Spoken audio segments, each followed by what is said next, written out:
Welcome to LFC Transfer Hub. Mohamed Salah sent FSG warning as former Liverpool CEO shares theory on his fiery agent. Crystal Palace boss Oliver Glasner deals Liverpool Mark Guehi transfer blow as Reds blamed. Now details.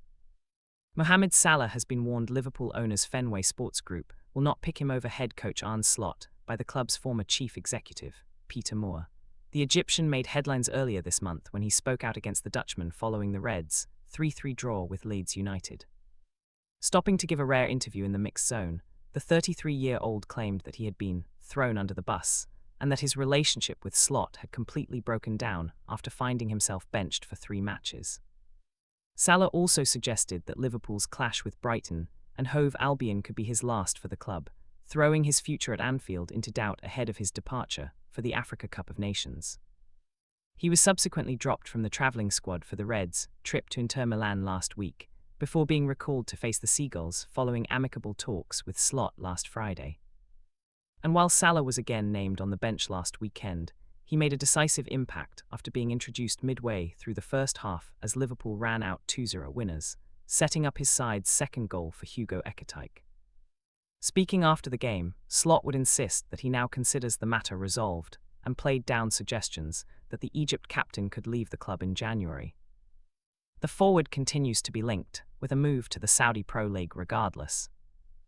And Moore, who served as Liverpool CEO between 2017 and 2020, coinciding with Salah's arrival at the club, has warned the superstar that he was never going to win a battle against Slot. Before a game, there is a tifo that is passed around and 2 banners, he said on Business of Sport. One says unity is strength. That ties to the socialist background of the socialism in the city and a working-class background in a city that is emphasized by its football club. Secondly, a banner that shows the managers. It doesn't show Kevin Keegan, John Toshak, Ian Rush. It shows Bill Shankly, Bob Paisley, Arne Slot now, obviously Jurgen Klopp. The fans understand the core is the manager, and the club is so big. I don't care who you are and how much you're adored, you cannot, like Mohamed is trying to do, undermine the manager. It's happened not many times, but in the past, but the manager always wins. The fans understand the hierarchical structure of the football club and what needs to happen.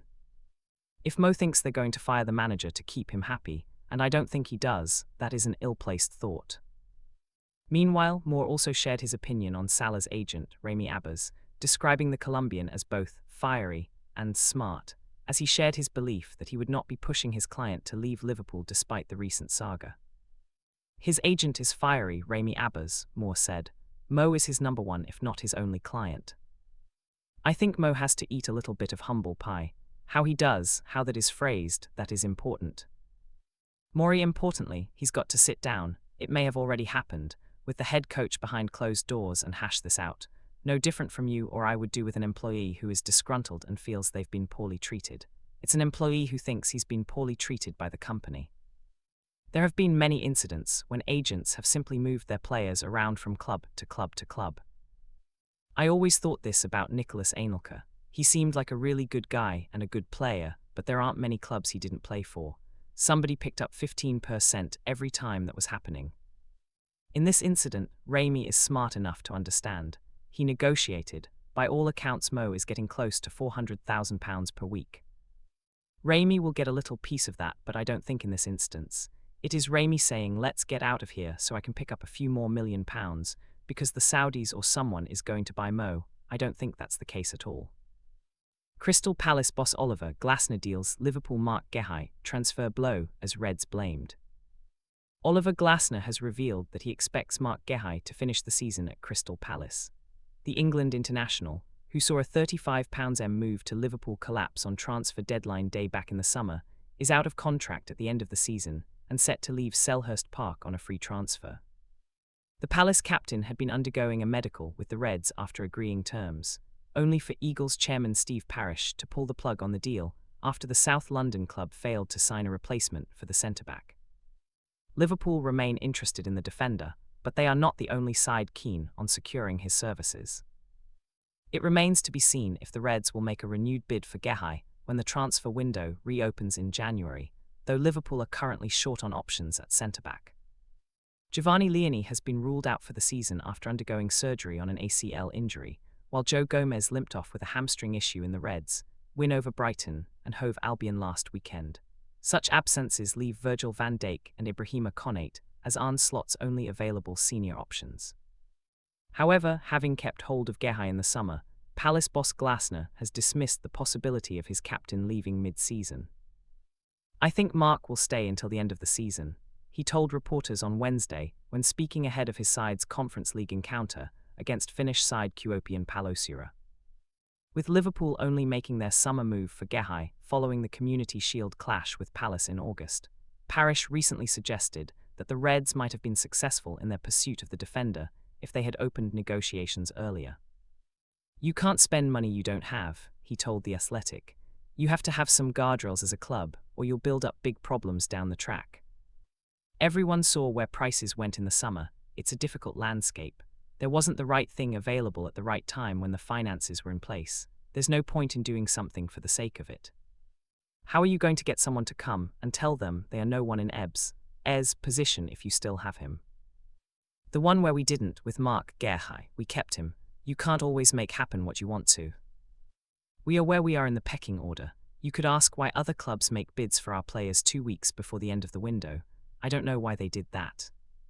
While Glasner might be confident that Guehi will see out the season with Palace, his Eagles teammate Adam Wharton recently admitted that they had expected their captain to already move on. The midfielder has also been linked with his own move away from Selhurst Park in recent months, with Liverpool one of the sides he continues to be linked with. But the 21-year-old's agent, James Featherstone, insists the players' camp are in no rush for Wharton to leave Palace, as he hinted at their plans for the highly rated midfielder's future. Adam hadn't made his debut for Blackburn. There were question marks about his physicality, his physical output, input, or both, he told TalkSport when recalling Wharton's initial move to Palace. "We sat down, like you would with a lot of young players who have got the talent or potential, and spoke about shooting for the stars. Let's play for England. Personally, to play for England, you have to play Champions League, and you have got to play in one of the top teams in the top leagues." He was at Blackburn Rovers at the time. He hadn't made a first-team start for Blackburn Rovers. "The easiest path would have been to get into Blackburn's team and then get promoted to the Premier League, because I think that pathway at a young age, you can get lost." At the time, Blackburn were around the playoffs for a couple of seasons, and next season you thought they're going to go that bit further. They unfortunately ended up being at the other end of the league, and that ultimately was the move to Crystal Palace. There were a lot of options when he joined Palace in January 2024. I absolutely knew Palace was the right environment. Not just the club but the dressing room. We had players in the dressing room who understood the culture and environment. I felt it would be the perfect step for him in terms of playing Premier League football. It is 2 years next month since he signed. In terms of what has happened, I've got to be honest, it wasn't really part of the plan, winning the FA Cup, playing for England and so on. Those are the bits on top you take and run with. We have got a plan. He is 21. I have to check myself to remember that every now and then. We have got a plan. It doesn't have to be achieved yesterday, today, or this moment. He has got his in-game, in-season targets and goals. He has got to do his bit, and the rest will look after itself in a very calm, structured way to maximize his ability.